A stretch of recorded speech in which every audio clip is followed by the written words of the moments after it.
What's up, everybody? For the first time in human history, a potato grown in the Andes ends up feeding a peasant in Ireland, and silver dug out of a Bolivian mountain ends up paying taxes in China. That's the story of Unit 4, Transoceanic Interconnections, 1450 to 750. Here's your map. Why Europeans sailed, the Maritime Empires they built, the Columbian Exchange, the silver-fueled global economy, and the brutal labor systems that powered it all. Stick with me to the very end, and I'll show you the single fastest way to lock all of this in before exam day. Let's get into it. Start with the why, because the College Board loves cause and effect. Three forces push Europeans onto the ocean. 1. New technology. The caravel, the magnetic compass, the astrolabe, and the lateen sail let ships travel farther and read their position at sea. 2.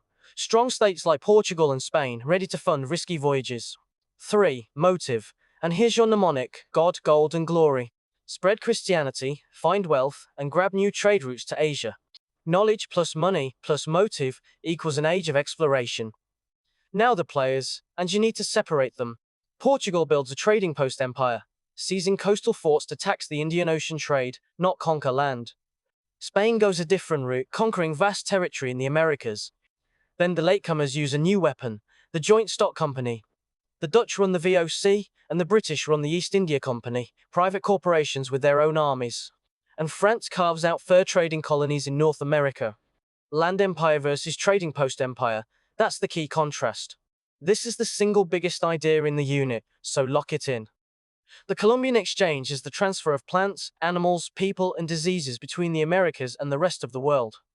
From the Americas come the crops that explode global population: potatoes, maize, and tomatoes. Heading west go horses, which transform native life plus wheat and sugar. But the deadliest cargo is invisible. Old world diseases like smallpox cross the ocean too, and that changes everything. Here's the human cost the exam wants you to feel. Native Americans had zero immunity to old world diseases, so smallpox, measles, and influenza tore through the Americas. Up to 90% of the indigenous population died in some regions, a demographic catastrophe with no equal in history. And what's the chain reaction? With the native labor force collapsing, Europeans turned to a new source of forced labor across the Atlantic. Disease didn't just kill, it reshaped who would work the land. Now follow the money. The age runs on mercantilism, the belief that a nation's wealth is a fixed pie measured in gold and silver, so colonies exist to enrich the mother country. To compete, governments charter joint stock companies where investors pool money and share the risk and the profit. This is the birth of the corporation and modern capitalism.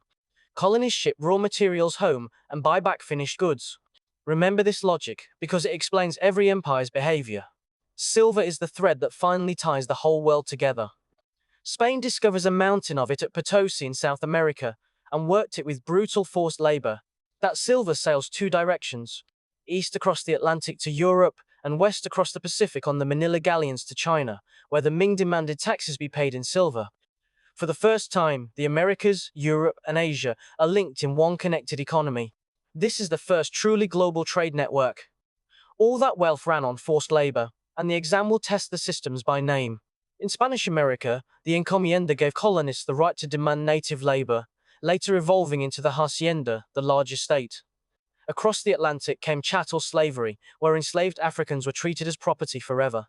And cheaper labor moved through indentured servitude, working years to pay off passage. Each system fed the plantations, and each was more coercive than the last. Here's the engine of the Atlantic system. As sugar and tobacco plantations exploded, Europeans turned to the Atlantic slave trade, and it ran on the triangular trade.